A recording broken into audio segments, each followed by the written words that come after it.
We're continuing on our series on avoiding the pitfalls of church. We've already talked about the Church of Ephesus and Smyrna. And today we're talking about Pergamum. And we're speaking from Revelations 2. And we're continuing to push forward to become effective Christians. The more you learn on the Word of God, the closer you get to understanding your walk in life, what the Lord wants us to do. Always remain in student mode, no matter where you're at. You always want to remain in student mode when it comes to the Lord God Almighty. No matter how old you get, you always want to remain in student mode. So that's one thing you want to write down. Remain in student mode. We thought when we got out of high school and stuff like that, it was over, right? No, you're supposed to remain in student mode when it comes to the Lord God Almighty. And never think that you have arrived. That's in life. The Lord teaches us the things about life. Never think that you have arrived in life. When you start thinking you arrived, you stop doing the basic stuff. And so always stay in student mode and never think that you have arrived. I want you to say this real loud. Say, Lord, this year, I am willing to submit my thoughts, to your thoughts. Correct me as I grow. All right, today we're talking about avoiding the pitfalls of church, and we're talking from the aspect of Pergamum, and we're learning from those who have already experienced the challenges. It's better if you want to learn about church, you want to learn from those who have already experienced the challenges. And so we become better by identifying the problems in our church, identifying the problems that could potentially happen in our church, and having them unveiled to us through the Lord. And remember, when we read from the book of Revelations, it is an unveiling from the Lord. And so the two things that we've learned from Ephesus and Smyrna was that any church is susceptible to Satan's attack. Can we all agree on that? That any church can be attacked by Satan. Everybody agree with that? Say amen. Amen. It's crowd participation. Y'all can say amen this morning. Say amen real loud. Amen. Amen. And so we agree that any church is susceptible to an attack of Satan.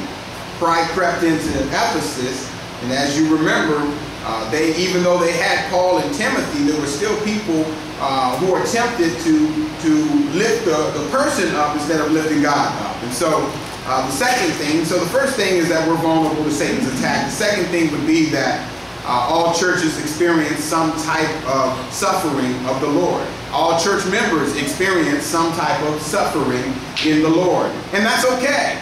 How many people have been through something in their lives for the Lord? Like you've tried to do something for God and their opposition comes in your way and you went through that attack and you think you're not doing something right in the Lord. How many people have done that before?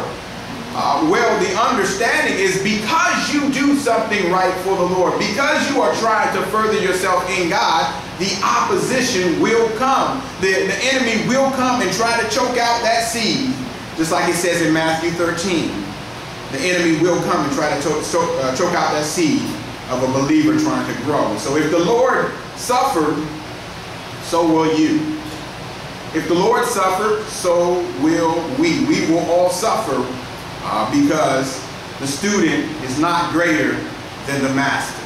And so we understand the walk that Jesus took. We understood everything that he's been through, and we know that the attack that came on him will also attack us. And that's a thing of understanding the glory of God. When you're attacked because of the word of God, that is a blessing. It's not a curse.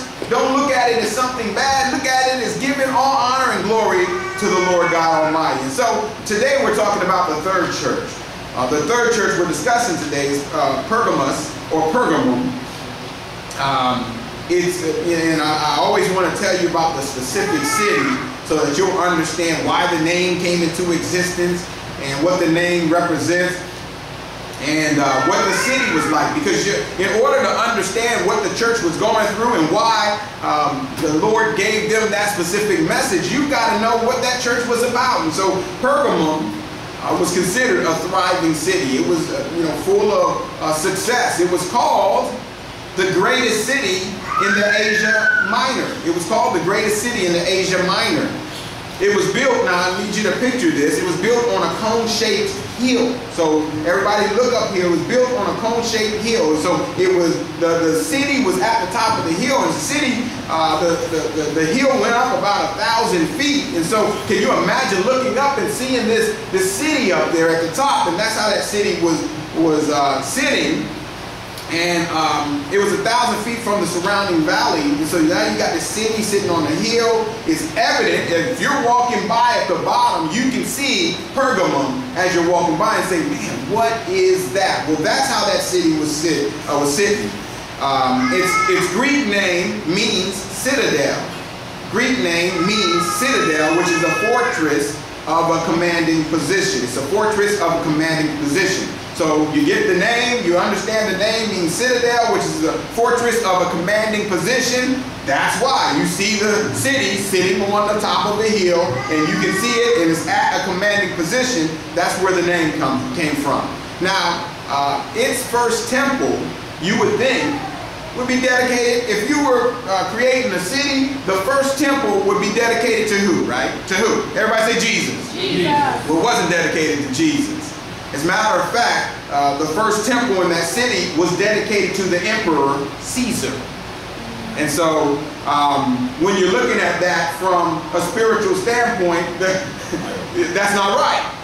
But it was right to them back then. And so they dedicated the first temple to the Emperor Caesar. They had another temple, and you think that next temple would probably be dedicated to Jesus also, right? Is that what everybody would think? The next temple or another temple will be dedicated to Jesus?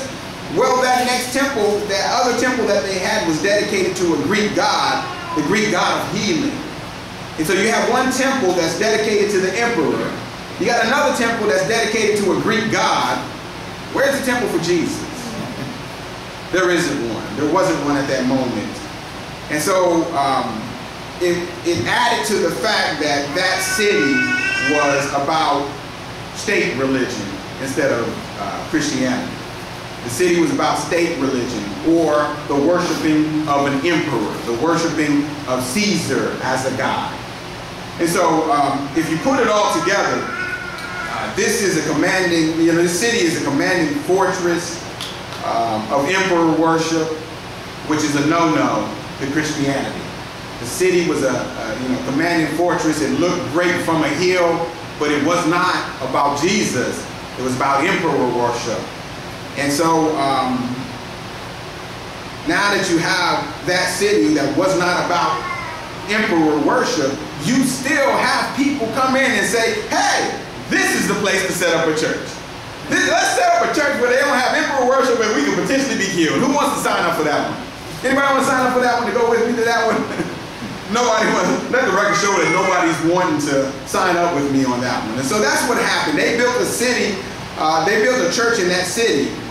And now we're reading from Revelation 2, starting from verse 12. Reading from Revelation 2, starting from verse 12. Remember what we said before when it says to the angel of the church of Pergamum. It always says to the angel. And remember that angel can mean, or it means messenger, which means a messenger, either an angelic messenger or a messenger meaning a minister. So either way, it means somebody who's a messenger from God, whether it be an angelic being or whether it be a minister of the gospel. The basics is that person is a messenger. And so it says, to the angel of the church in Pergamum write. It says, these are the words of him who has a sharp, double-edged sword. Well, the Roman proconsul's symbol was the sword. And so to say something like this, to say a double-edged sword, it's talking about the Lord's divine judgment, but it gives if you're a part of the Roman society, yet you're a Christian, you'll understand what the word says when it says something like, these are the words of him who has a double-edged sword. You'll understand what he's talking about when it says that. It's talking about the Lord's divine judgment, because the Roman proconsul always identified themselves with the sword, the Roman sword. Now, this is what it says. It says, These are the words of him who has the sharp double-edged sword. It says, I know where you live, where Satan has his throne. Why is it saying that? Well, what did we just talk about? A commanding fortress, all about worshiping man? Guess what? That's where Satan's throne is. I want you to write this down because this also parallels to what we do on a day-to-day basis, what we deal with. I want you to write this down. Wherever the flesh has control,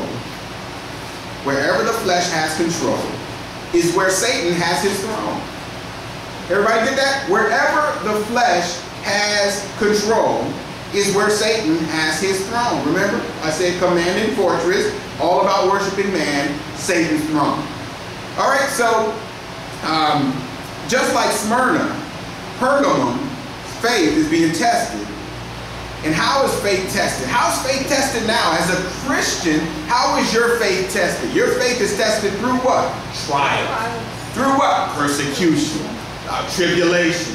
It's not tested through giving you millions of dollars and allowing you just to walk with millions of dollars and everything is perfect. Your children are acting right and everything's going perfect at home. Your car never breaks down and everything is going great at work and you have a excess of food in your refrigerator. You have that's not where your faith is tested. Your faith is tested through trials and persecution and through tribulations. And so it's when you're doing the works of God that you will have those trials and tribulations. And I'm talking about the trials and tribulations that are of God. So your faith is tested when you're put through persecution. And so even though Pergamum was tested, they refused to drop an incense to the Lord. Drop an incense to the Lord of that city who they called Caesar. They refused to give in to what Caesar wanted them to do. Caesar wanted them to call him Lord. Caesar wanted them to worship him. He wanted them to follow him, to dedicate stuff to him. Not just dedicate stuff, but acknowledge him as God. And Pergamum, the church of Pergamum would not do that. And so this is why the Lord says this in verse 13. Verse 13, he says, I know where you live, where Satan has his throne, yet you remain true to my name. How many people in here with a show of hands want us to remain true to the Lord's name? How many people want to follow the Lord all the days of your life? Raise your hands high. We're not talking about something in class. We're talking about the Lord God Almighty. All of us want to serve him, want to fully fulfill. If the Lord was at the front of the room looking at you, how many people would identify yourself as one of the people who want to follow the Lord, want to make sure his name remains holy in your sight? Okay, so he says, yet you remain true to my name. And then he says, you did not renounce your faith in me. I want you to write this down. Do not renounce your faith to God. Do not renounce your faith to God. And the next thing I want you to write down is how to renounce your faith. How do we renounce our faith? Because we're going to go over that in a little bit. And so he says, you did not renounce your faith in me, not even in the days of Antipas, my faithful witness, who was put to death in your city where Satan lives. Now, Antipas was the first Christian martyr in Asia. He was the first Christian martyr in Asia. I want you to write that down because in your own studying, you'll be able to understand why this is important, why he said this. Now, according to tradition, I want y'all to know how he died. According to the tradition, this person would be put in a kettle and roasted until he died. No, I'm not talking about some sausages. I'm talking about a person being put in a big bronze kettle. The kettle lit up as far as fire, and he's roasted until he dies. How many volunteers do we have want to go serve the Lord and get roasted until you look? Everybody's shaking their head. Some of y'all look astonished, but that's what they did for the Lord. So we talk about how Christian we are and how we want to follow the Lord, but none of us say, hey, I'll be the first to roast in a bronze kettle for the Lord. I'll be the first to give my life for God. Even though we say we give our lives to God, do we truly do what these people did in dying for the Lord. They were preaching and talking Jesus and giving everything about the Lord, knowing that in that city, the people did not adhere to that immediately, and the Roman people would, Caesar would come forth, and if he heard you were not serving him, he would use you as an example and roast you in front of everybody else. How many volunteers? Do we have any volunteers in here? A baby? No. Nobody's volunteering for that job. And yet we complain sometimes about being Christians. This is real Christianity here. These people are giving their lives for this type of stuff. And so Antipas was the first Christian martyr of Asia. Now, I need to explain to you about the Nicolaitans, because if you understand the details about the Nicolaitans, then you'll be able to understand the next language in verse 14. And so let me explain this to you. The Nicolaitans were a heretical group, and that just means they were contrary to the actual scripture, the actual doctrine.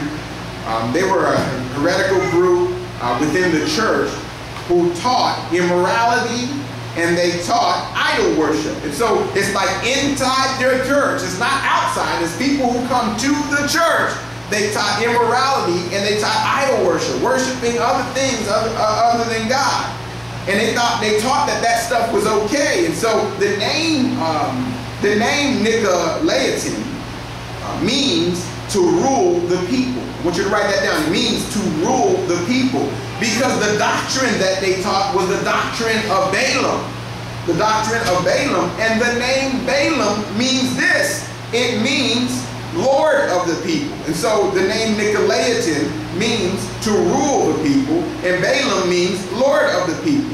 And so Balaam, I need you to understand who Balaam was. Balaam was a prophet of the Old Testament who tried to use the gift that he received from the Lord. He tried to use those gifts to make money off of. And he used the gifts, he tried to use the gifts to make money off of the king. I want you to write this down, King Balak. That's B-A-L-A-K. In order, he used those gifts to try to make money off of King Balak. And he used it in the wrong way. And so he never, what Balak wanted him to do is to curse Israel. He wanted him to curse Israel. Now, he never cursed Israel, but he gave Balak, or however you want to pronounce it, he gave him the ability to get to the Israelites. What he told them to do is to make friends with Israel. And so that's what Balak did. He made friends with Israel and invited the Jewish men over to his worship feast, and they worshipped with Balak. They worshipped false pagan idols, and they also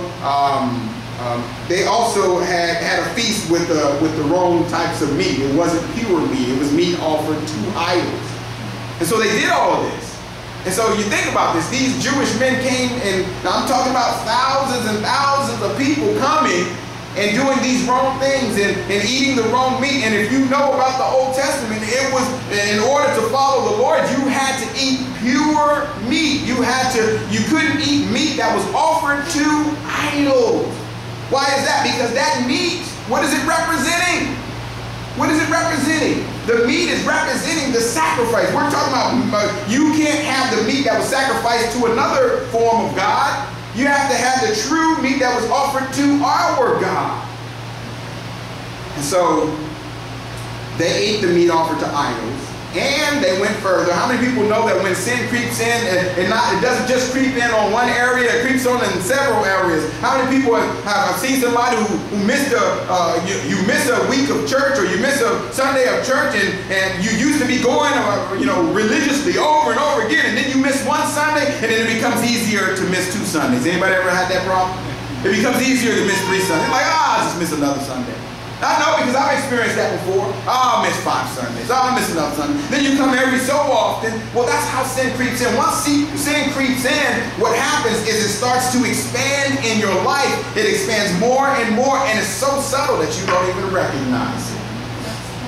And so they ate meat offered to idols. And then to add to that, they had sexual relationships with people that they weren't married to, and with non-Jewish men, non-Jewish women that they weren't married to. And so this totally went against the following of the strict guidelines of Moses and the laws. This totally went against the Jewish laws and the Mosaic laws, and these acts. Because of these acts, the Lord told Moses to do something specific. The Lord told Moses, and I want you to write this down, Numbers 25, in Numbers 25, the Lord told Moses to kill the leaders which numbered 24,000 leaders. So if it's 24,000 leaders, what does it tell you? That's a lot of people that was killed. And those are just the leaders. Can you imagine how many men it was following these ways of Balaam? And so Balaam was an actual legitimate prophet that was following God, that was supposed to be doing things right. But he started to do things for his own selfish gain. Anybody ever seen a prophet or a pastor or a minister who does things for their own selfish gain? Happens all the time. So because of these acts, the Lord instructed Moses to take the lives, or to kill these people. And it numbered about 24,000 men who were killed. So why is that important when we're talking about Pergamum? It's very important when we're talking about Pergamum, so that you can understand the scripture correctly. Remember, Antipas went to death by what? He was roasted in a kettle. Roasted in a bronze kettle. So, you know, some refused to offer loyalty to Caesar even after seeing their own friend, their own family member be roasted in a kettle. They refused to offer, you know, acknowledgement of Caesar as Lord. Now then you got those other Christians. You got those other Christians in there. Anybody ever spoke to those other Christians who look at something and say, well, ooh, he just got toasted in that kettle. Man, that could be me. How many people would be looking at the kettle and say, oh, Pastor, I'm sorry, but I'm just going to offer this incense to Caesar and still worship the Lord, but I'm just going to offer. Isn't that what some people do? I'm going to offer this to Caesar just so I won't be the next roasted marshmallow. And then I'll still serve my Lord. What's wrong with that? Has anybody ever seen that where you negotiate with God? You can't negotiate with God, but that's what he was. There's some who said, no, we will not follow Caesar even to death. You can roast me, but it's only going to be for a short amount of time. Then I'll be with God. And then there are other people saying, I'm going to still serve God. I'm going to still hang out with y'all church folk. However, I'm going to offer that incense so I'm not the next person being roasted in a kettle. So I want you to understand why this is important. Because some people said, what's wrong with cooperating with Rome? And that is why 14 and 15 are so important. That's why now we can read it and understand it. It says in 14, nevertheless, I have a few things against you. There are some of you who hold to the teaching of Balaam. Remember we said about Balaam what Balaam was. Who taught Balak to entice the Israelites to sin so that they ate food sacrificed to idols and committed sexual immorality. This is what he says. He says, likewise, you also have those who hold to the teaching of the Nicolaitans. And so Israel, here's what you need to understand in reading that. Israel compromised with Balak. Israel compromised with Balak. Some Christians here, that's before, some Christians began to compromise with Rome. You see the two, how the two are parallel?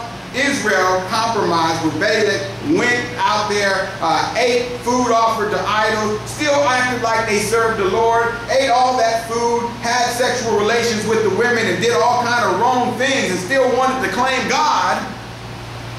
And some Christians in this time frame begin compromising with Rome and listening to the Nicolaitans and saying, oh, it's okay to offer an incense to Caesar. It's okay to offer that to Caesar and still serve God. What's wrong with that? It'll just protect you from getting, from getting burnt up and roasted in a kettle.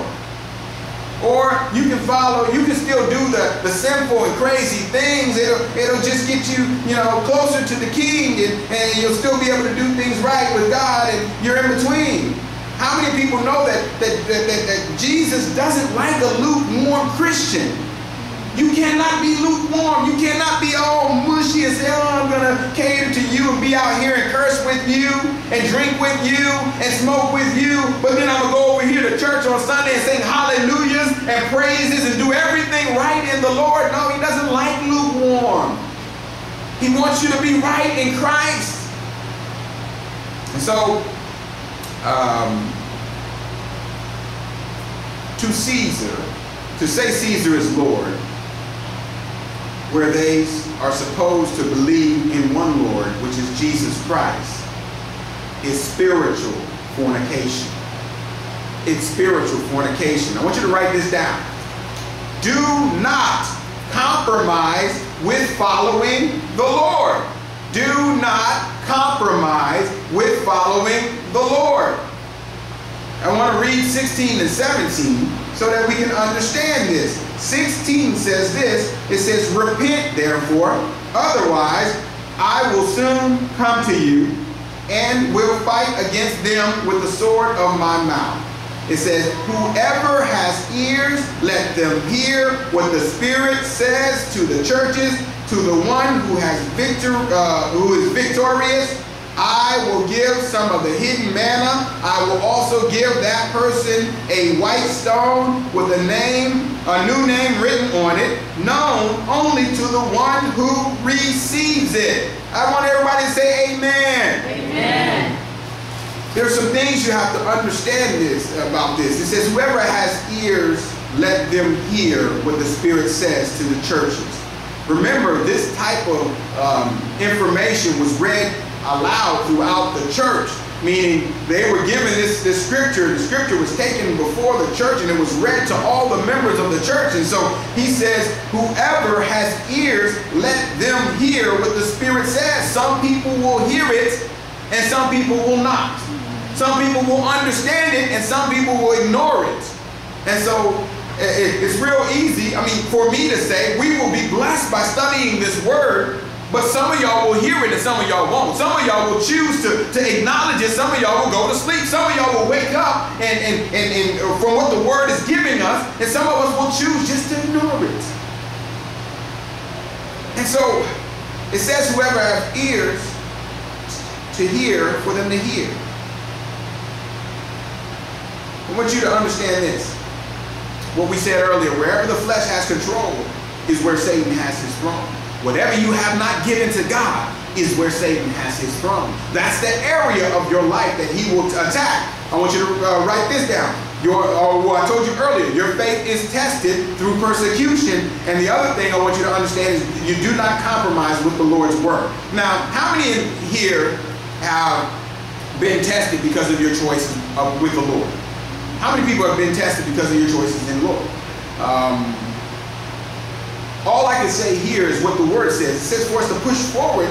Do not subdue to it. Do not renounce your faith in the Lord. Be strong. That's only in God when you deal with stuff like this. First, because I've been attacked like that before, and it's because I'm persevering in the Lord, because I'm pursuing God, because I'm seeking His wisdom. And so all of you will be who serve God will be attacked like that.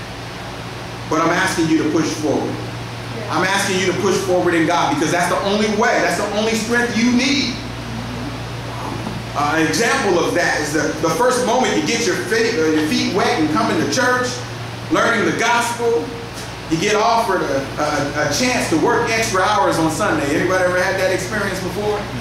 They said, oh, it's great. You've been doing a great job, but now I'm going to give you extra work on Sunday. I need you to push forward, because that is not of God. God will not tell you, I want you to learn my word then do something to take you away from learning his word. He's not about the world. He's about the Spirit. And so people come to me and say, Pastor, how do you know that's not of God? Because God would not block your blessing that is of God. God will not say, I will bless you in the church, then take you away from the word. That's not how he works. And so I'm telling you, do not give in to situations like that. You make a decision to come to Bible study.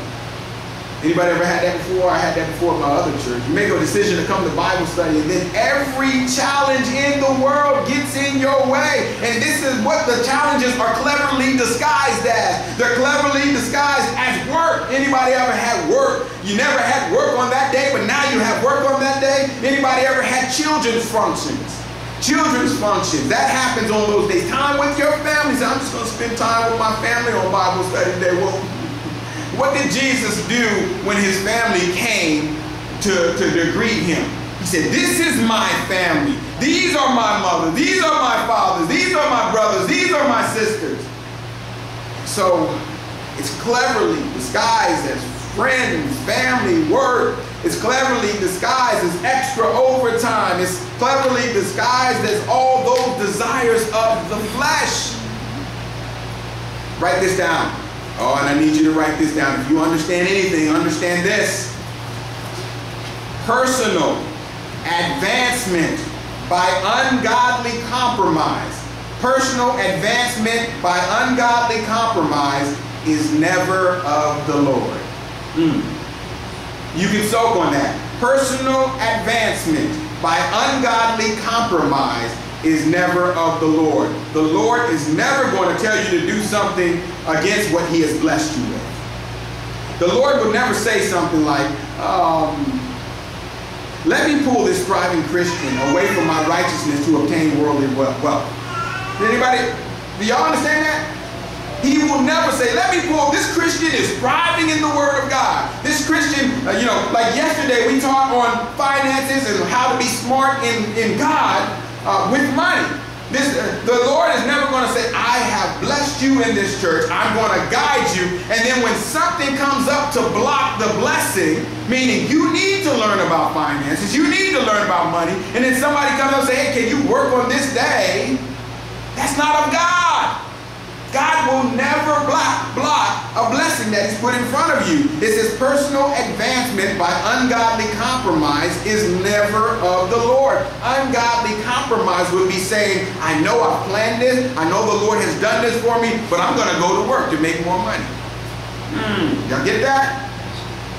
Where you're supposed to learn about how to be smart with your money, the Lord is not going to put something in and say, I want you to do this, I want you to go here, even though I'm sending this blessing there. That's not how he works. And so, the Lord would never say, I'm going to further your career by minimizing your growth in faith. I'm going to further your career by minimizing your growth in faith. The Lord is never going to say, hey, I want you to go to church. I want you to start getting your life right and going to church on Sundays. The Lord is not going to be the one to come in and say, now I want you to work on Sundays. You get what I'm saying? He's never going to say something contrary to what he's leading you in. We had a person say, man, I want to sing in your choir. I want to sing in your praise team. When we were at the house, and then the next week they were gone to Dallas. It doesn't work like that. The Lord is never going to do something contrary to what he wants you to do in his kingdom. Yeah. Are we understanding that, family? Yes. So, the Lord will never say, I'm going to further your career by minimizing your growth in faith. So how does the Lord further your career? He'll give you advancements. He'll give you bonuses. He'll give you, promotions and all that other stuff, but not if it's contrary to what he wants you to do in the Lord. The Lord is never going to say, I'm going to give you a promotion and give you $20,000 more, but now you got to work on Sundays. He's not going to do that. He's going to say, I'm going to give you a promotion, and then you're going to say, well, I can't work on Sundays, and then the person's going to say, well, we can work with that. Versus saying, you can't do that. No, if you want this promotion, if you want this money, you're going to have to work on Sundays. Well, that's not of God. That's not how he works. My God doesn't work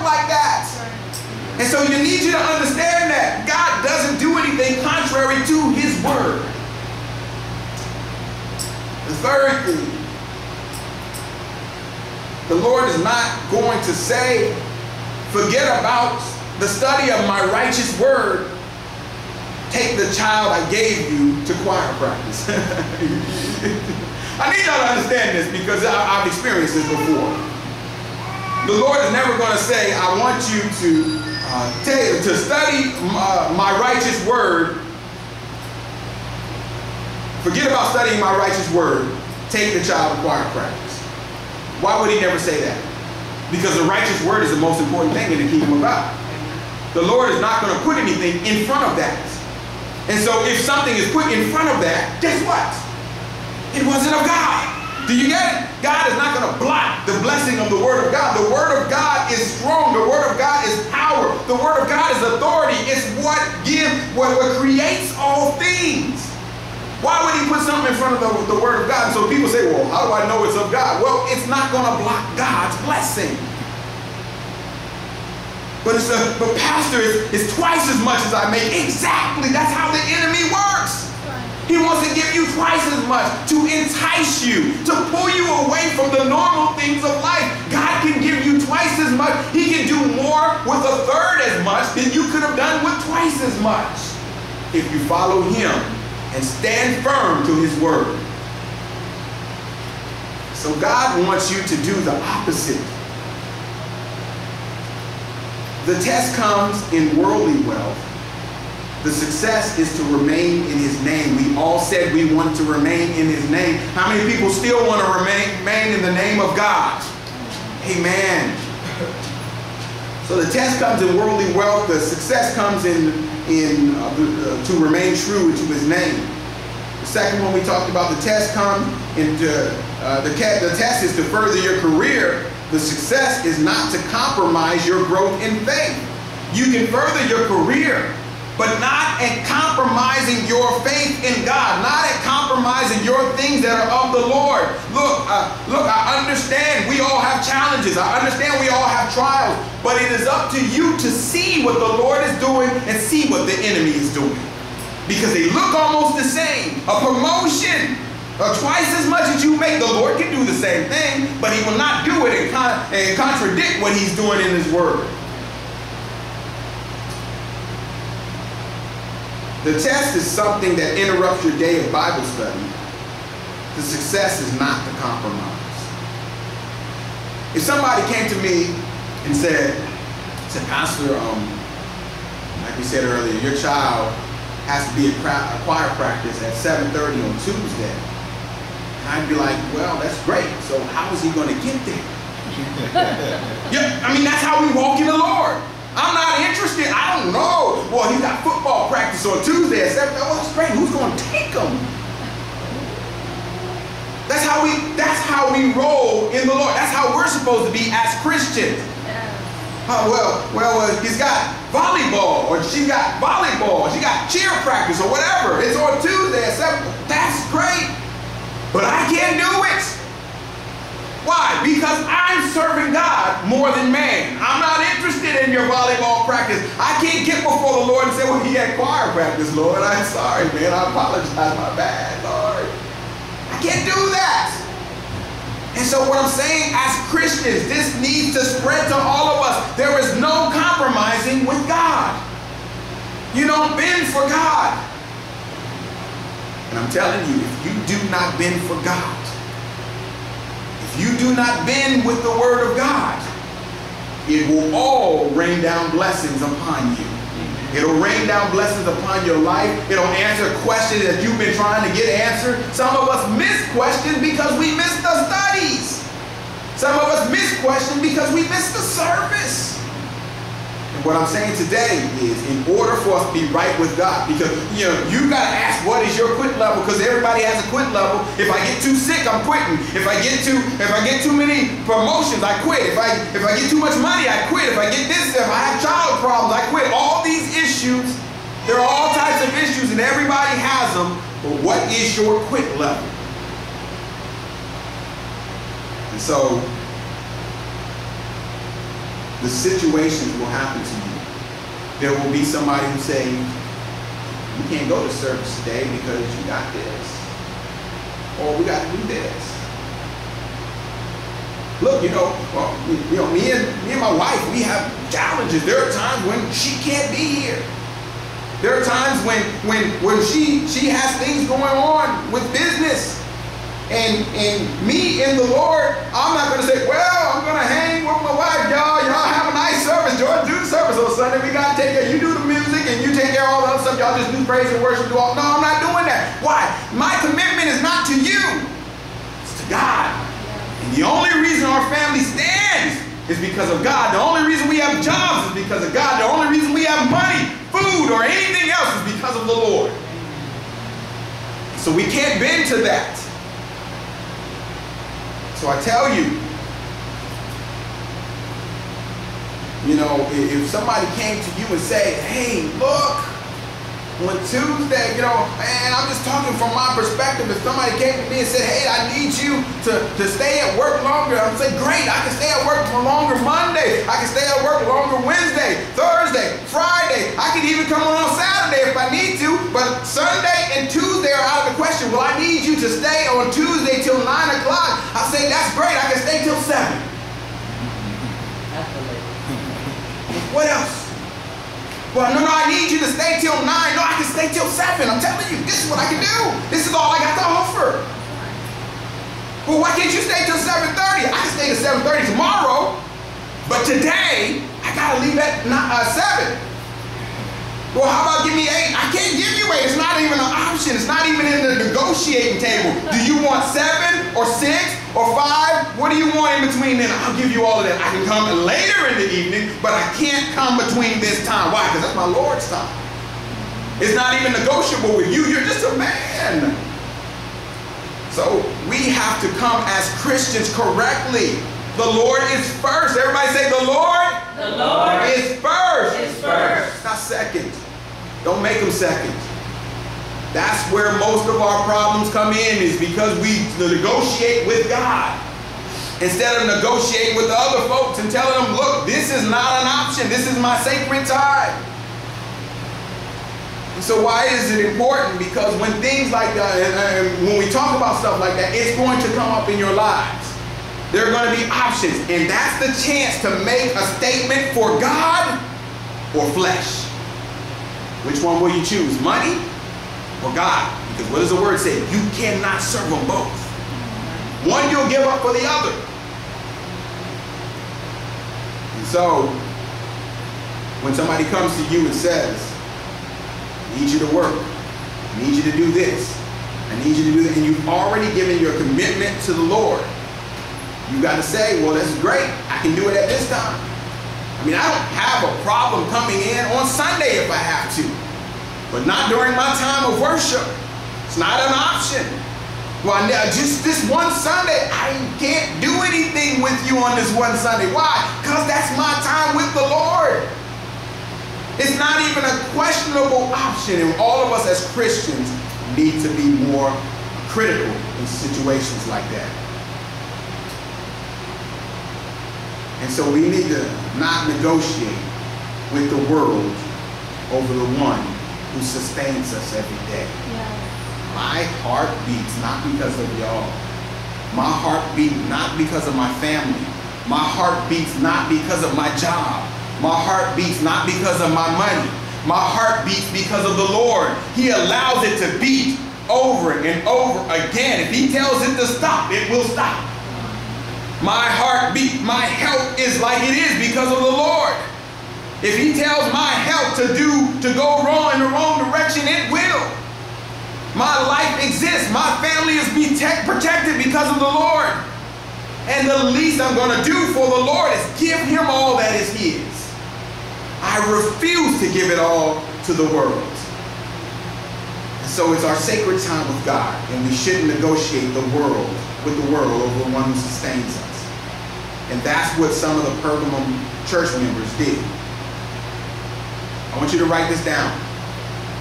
The Pergamum church tried to negotiate the unnegotiable. Y'all get that? The church tried to negotiate the unnegotiable. And that's not how it works. Don't try to negotiate the unnegotiable. Look, it's easy for us to say, we want the Lord, but it shouldn't be easy for us to say, I'm not going to Bible study. It's easier for us to say, we love the Lord, but it should not be easy for us to say, I'm not going to church. It's easy for us to say, I want to be with you, God, but it shouldn't be easy for us to say, oh, boss, I'll be there.